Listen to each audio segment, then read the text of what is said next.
에스라 5장 1절에서 17절까지 보겠습니다. 유대 백성들이 포로에서 돌아와서 이제 성전 건축을 시작을 했는데 사마리아인들의 집요한 방해를 받았습니다. 그래서 16년 동안 성전 건축을 중단하고 살았습니다. 그러자 하나님께서는 이 학개하고 이 스가랴 두 선지자를 보내서 이 불순종하고 있는 백성들을 심하게 책망하셨습니다. 그 책망의 메시지를 듣고 이스라엘 백성들이 반응하죠. 이제 일어나서 다시 건축을 시작하게 된 것입니다. 2절을 읽어보겠습니다. 이에 스알디엘의 아들 스룹바벨과 요사닥의 아들 예수아가 일어나 예루살렘에 있던 하나님의 성전을 다시 건축하기 시작하매. 여기 보시면 일어나다라는 단어가 있죠. 히브리어 원어로 찾아보니까 쿰이라는 단어를 썼습니다. 이사야서에서 보면 일어나 빛을 발하라, 일어나라고 할 때 이 단어가 쿰입니다. 신약에 보시면 예수님이 야이로의 딸을 살리실 때 달리다굼, 소녀야 일어나라, 이 일어나라라는 단어가 쿰이에요. 이 쿰이라는 단어는요, 죽음에서 생명으로 일어날 때 사용하는 단어입니다. 하나님의 명령을 불순종하는 거, 이거 죽음이죠. 다시 순종하는 거, 이거는 생명입니다. 그래서 일어나다라는 단어가 죽음에서 생명으로 일어나는 것을 의미하는 겁니다. 16년 동안 지속된 불순종의 삶에서 이제 일어납니다. 그리고 순종으로 나아가서 성전을 다시 건축했다라는 거죠. 어떻게 해서 16년 동안 불순종하던 그런 삶에서 순종으로 나아가게 되었을까요? 그 비결은 무엇일까요? 오늘 세 가지로 살펴보도록 하겠습니다. 불순종에서 일어나 순종으로 나아가는 비결. 첫 번째는 불순종의 비참한 결과를 알아야 합니다.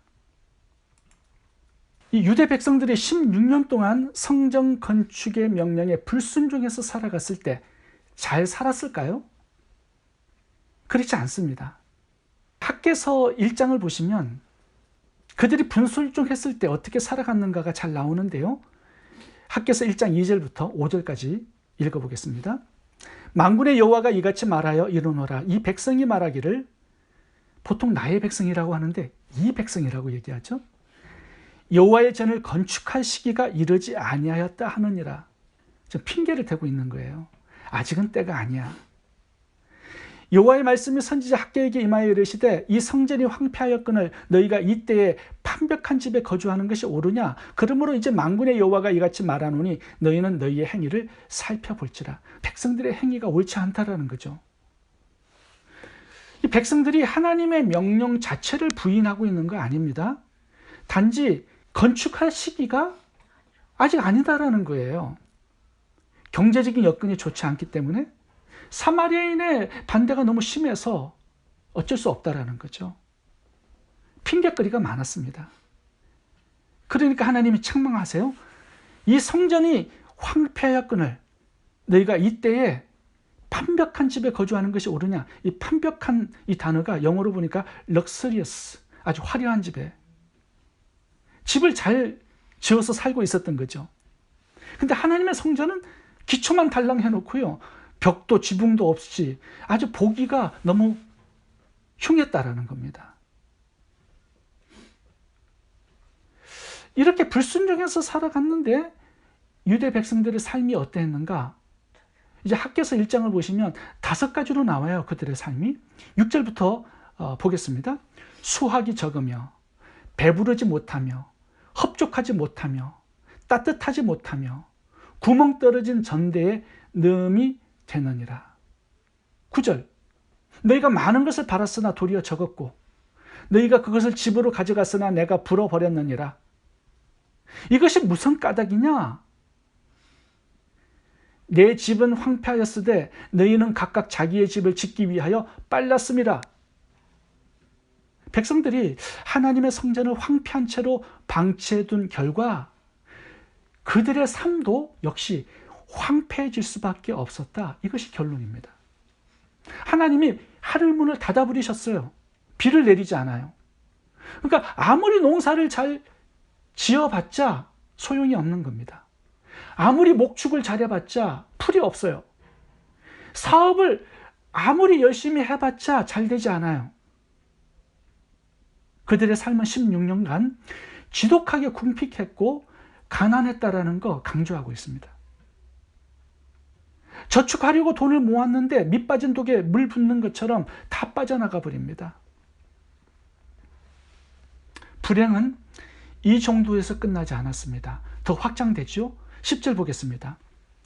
그러므로 너희로 말미암아 하늘은 이슬을 거쳤고 땅은 산물을 거쳤으며 내가 이 땅과 산과 곡물과 새 포도주와 기름과 땅의 모든 소산과 사람과 가축과 손으로 수고하는 모든 일에 한재를 들게 하였느니라. 이 한재가 영어로 보니까 드라우트, 가뭄이에요.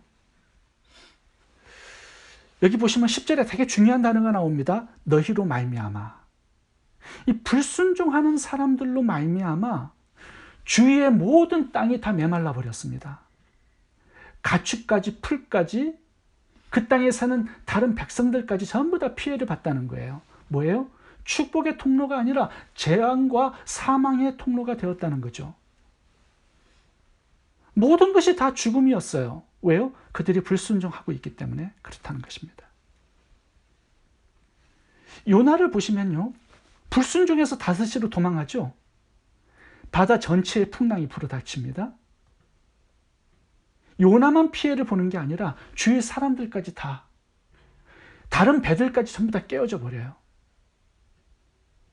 요나는 바다에 던지워지고 고래밥이 되어서 3일 동안 죽을 뻔합니다. 자신만 죽는 것이 아니라 주위를 전부 다 죽여버려요. 이게 불순종하는 사람들이 갖는 결론입니다. 아브라함의 조카 롯을 보세요. 돈을 많이 벌기 위해서 성적으로 타락한 도시 소돔과 고모라로 들어갑니다. 돈은 많이 모았는데 하루아침에 유황불이 떨어져요. 재산 한 푼도 챙기지 못하고 몸만 달랑 살아나옵니다. 그런데 아내가 소돔 기둥이 되죠. 두 딸은 어떻습니까? 아버지를 술 먹여서 동침합니다. 그리고 하나님을 지속적으로 대적하는 민족 암몬과 모압의 조상이 됩니다. 불순종의 결론은요, 자신만 죽는 게 아니라 가족들, 이웃과 후손들을 다 죽여버립니다. 아담과 하와가 선악과 따먹고 불순종하니까 노아의 홍수 심판으로 후손들 다 죽습니다. 온 인류가 다 죽죠. 우리가 축복의 통로로 하나님께서 불러주셨어요. 우리들 때문에 우리 주위가 전부 다 밝아지고 복을 받아야 되는데 우리가 불순종하잖아요.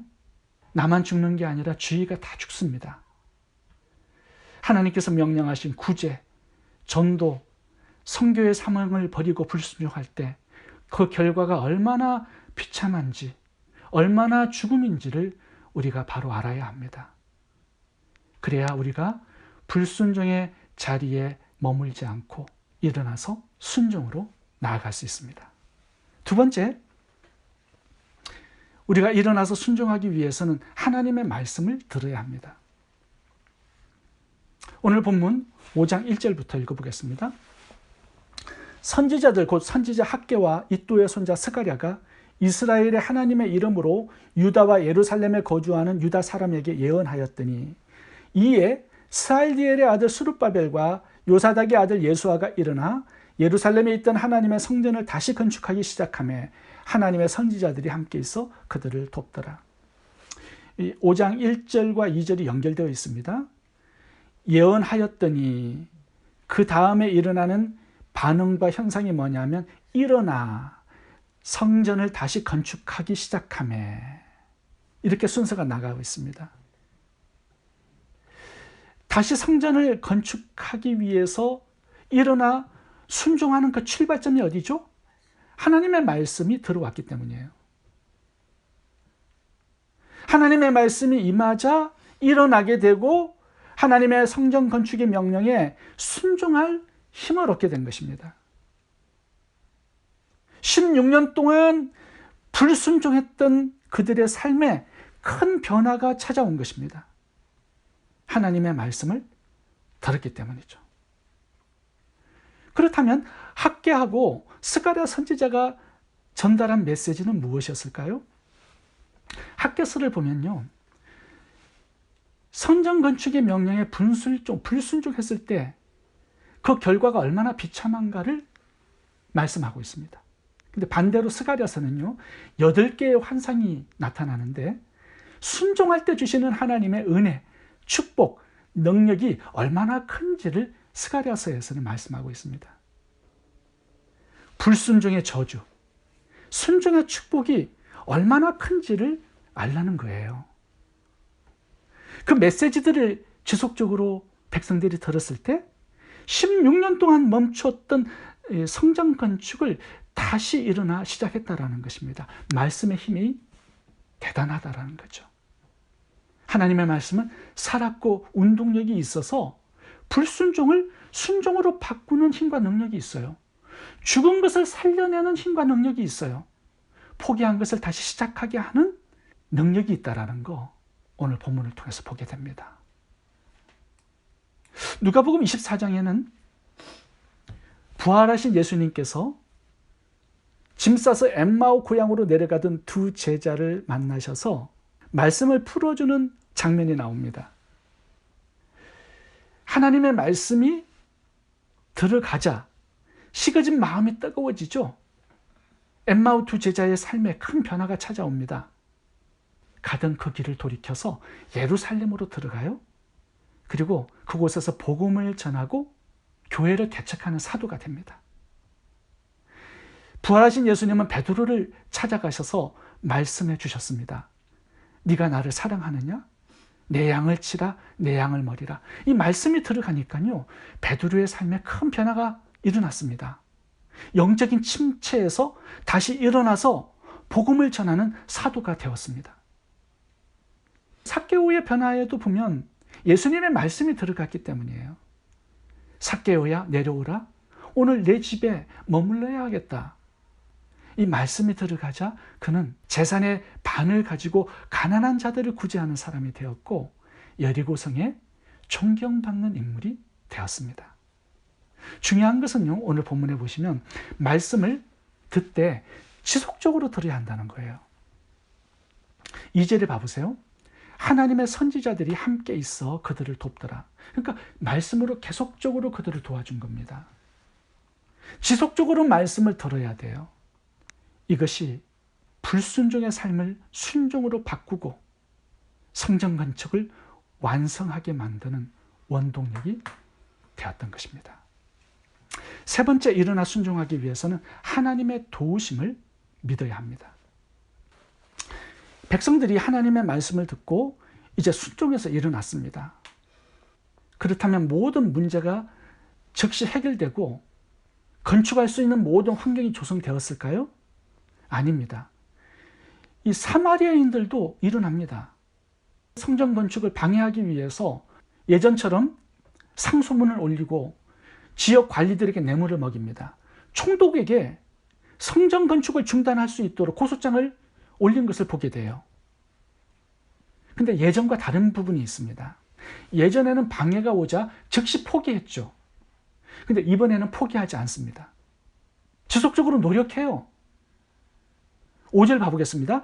하나님이 유다 장로들을 돌보셨으므로 그들이 능히 공사를 막지 못하고, 원수들이 있어요 물론. 근데 그들이 성전 건축 공사를 막지 못하도록 하나님께서 돌보시고 도와주셨다라는 말씀을 하고 있습니다. 예전과 똑같은 방해가 있어요. 근데 포기하지 않고 계속적으로 성전 건축을 위해서 노력하고 전진합니다. 그랬을 때 하나님께서도 일어나신 거죠. 활동하시고 도와주시는 거죠. 어떻게 도와주셨습니까? 이번에 엄청난 역사가 일어납니다. 이 사마리아인들이 총독을 또 뇌물을 주어서 상소문을 올렸어요. 근데 이번에 이 총독이요, 이 상소문을 다윗 왕에게 올립니다. 이 문제에 개입해 주셔서 어떻게 해야 할지를 알려달라고 상소문을 올려요. 근데 이 상소문이 이번에 성전 건축 공사의 대반전과 대역전을 가져오고 승리를 가져오는 원인이 되었습니다. 다리오 왕이 이 총독의 상소문을 받았어요. 그래서 신하들에게 명령합니다. 조사해 보라고. 그래서 이 신하들이요, 고레스 왕이 내린 칙령이 들어있는 이 두루마리를 발견해요. 그래서 이 두루마리를 다리오 왕에게 전달하죠. 다리오 왕이 읽어보니까요, 선조왕이었던 고레스 왕이 이미 성전 건축을 할 것을 명령한 그런 내용이 나옵니다. 그리고 바벨론의 느부갓네살 왕이 빼앗아온 모든 성전의 기물을 돌려주어서 성전 건축을 완성할 수 있도록 그렇게 명령을 내린 두루마리를 발견하게 됩니다. 그래서 다리오 왕이 이번에 두 번째 성전 건축 허락 명령을 내리는 칙령을 발표합니다. 그 내용에는 세 가지가 들어 있습니다. 성전 건축의 모든 경비를 국가 세금에서 제공하라. 두 번째, 누구든지 성전 건축을 방해하면 죽이라. 세 번째, 성전 건축을 신속히 행하라. 대단히 놀라운 반전과 역전이 일어났습니다. 언제 그렇게 되었습니까? 포기하지 않고 방해가 있지만 전진하고 노력했을 때 이러한 대반전, 대역전, 대승리의 역사가 일어난 거예요. 하나님이 도와주셨다라는 겁니다. 예전에도 하나님께서 도와주시려고 작정하셨죠. 자기의 일인데. 근데 포기하니까 그게 끊어진 거예요. 근데 이번에는요, 이 백성들이 포기하지 않았습니다. 엄청난 방해에도.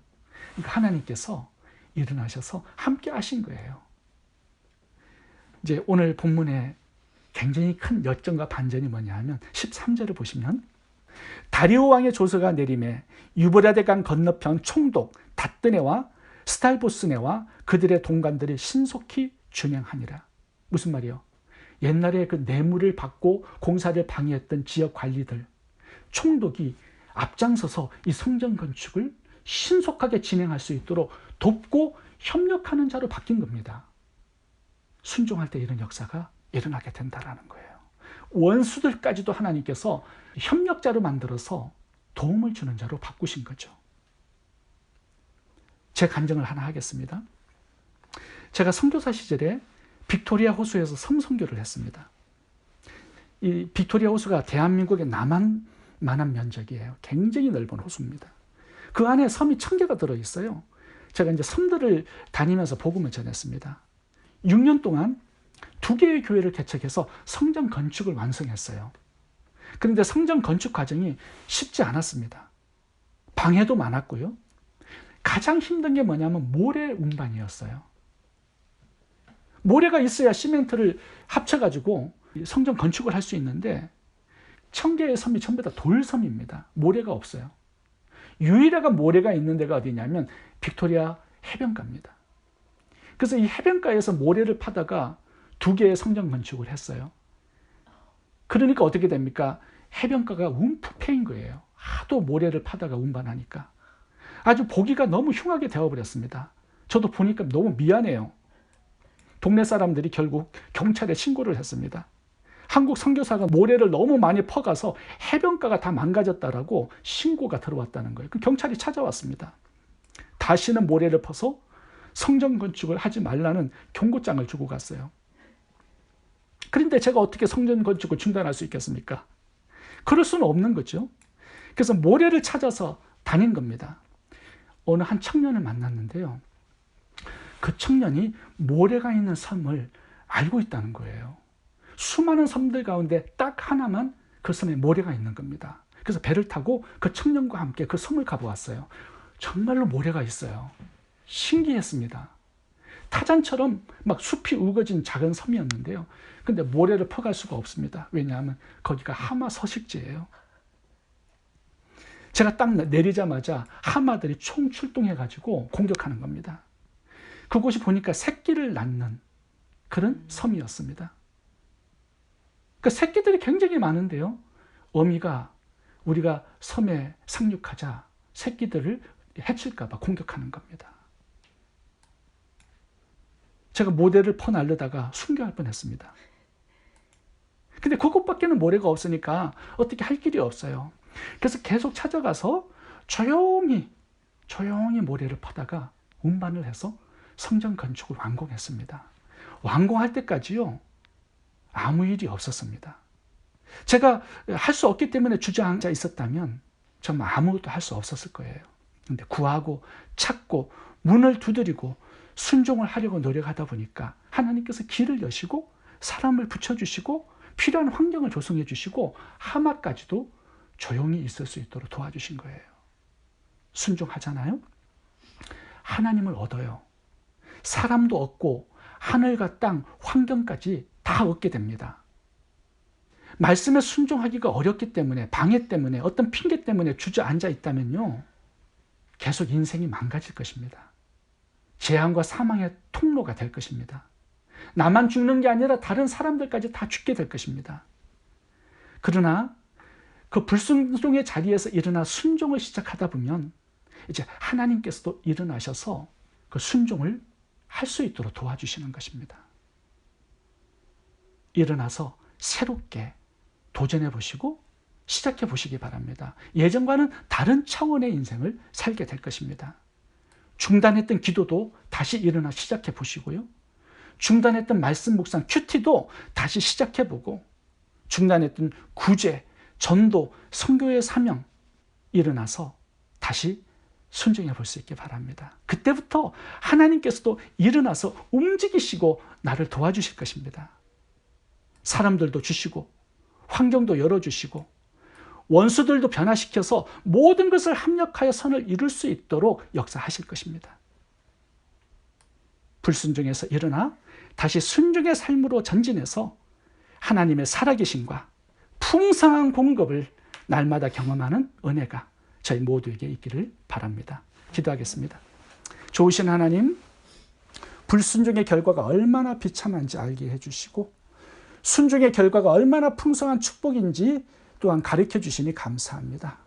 말씀을 붙들고 순종으로 나아가서 하나님의 도우심을 얻고 사람을 얻고 환경도 얻고 모든 것을 합력하여 선을 이루어 주시는 하나님의 손길을 날마다 경험하는 저희들 되게 해 주옵소서. 아멘. 예수님 이름으로 기도합니다.